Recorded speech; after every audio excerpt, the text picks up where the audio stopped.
UBJP na mayor. And si Scott Paris po yung vice chair. Microphone. How about what's the show? Price go Yeah, tulad po na nag-content ko, i-announce po namin yun.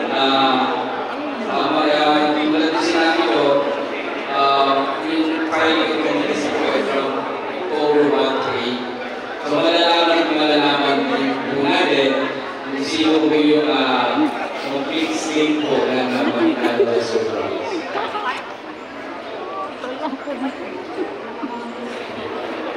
na ito lang yung UBJP. Mas SM. Ano po yan? Yung mga silang UBJP. Sino po mga kalihiti mo? Parang ito mga kalihiti mo sa tao. Huwag po tayo confused po dahil kung nag-claim na UBJP, hindi po yun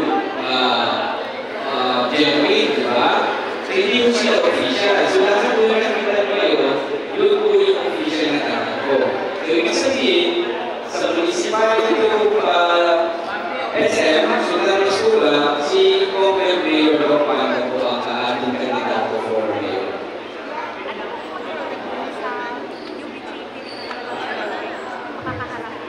Hindi mo rinit ang mic. Kung tatakbo rin, tatakbo, price na po yun, no? Natumakbo siya.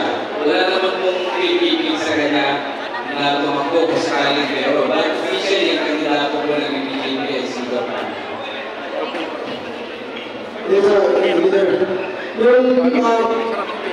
Possible po ba na pagdating na tayo na magkalit pa sa mga posisyon yung mga kandidato natin sa UBJP?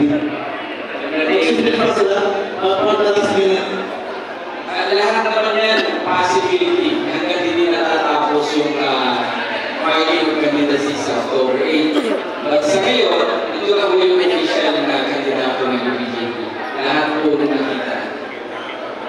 Generally, with this, na-endorse sa mga kandidato ng UBJP, paano naman sa larawan lakas ng pwersa natin? Ibalikan sa rin. Yeah, kayo na po mag-isa kung paano o gaano po tatawagin natin kalakas ng UBJP at local government level, no? Na mga kandidato nila for 2025. Nakita naman po natin na lahat ng probinsya meron, including Cotabato City and then ang SGA. So with that, ibig sabihin, talaga we're very confident po na we have a very stable status for our candidates within BAR, no? From the provinces, cities, and including the special geographic area. Ano po yung primary majority natin sa mga upcoming filing states? Advice natin sa Primary. Marching order ng UBJP doon sa mga candidates na na-endorse ngayon with the upcoming filing. Yeah, lahat naman po ng kandidato natin, ibig sabihin na tumalima doon sa magiging rallying campaign ng ating partido. No? Ibig sabihin, kung ano yung paninindigan po ng partido, lalo-lalo na nakita po natin yan sa pagkakataon natin sa BAR, yun din po yung isusundan ng ating mga kandidato sa Tototo. yung sa Dagusan, sino po na-endorse? Sila nakakyan si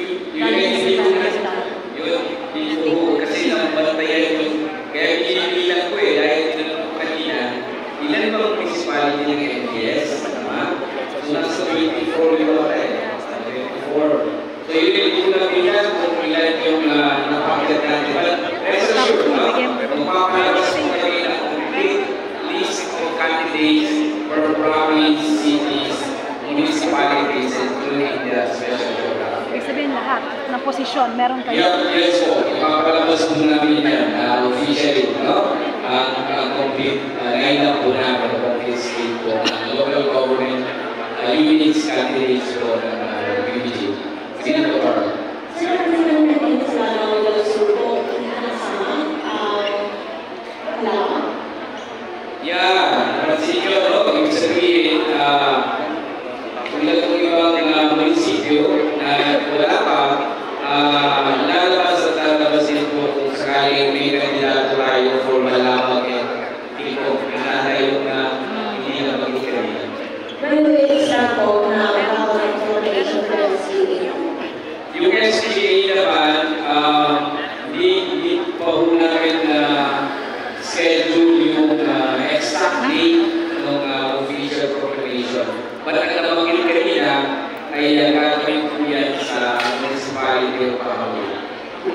So, yung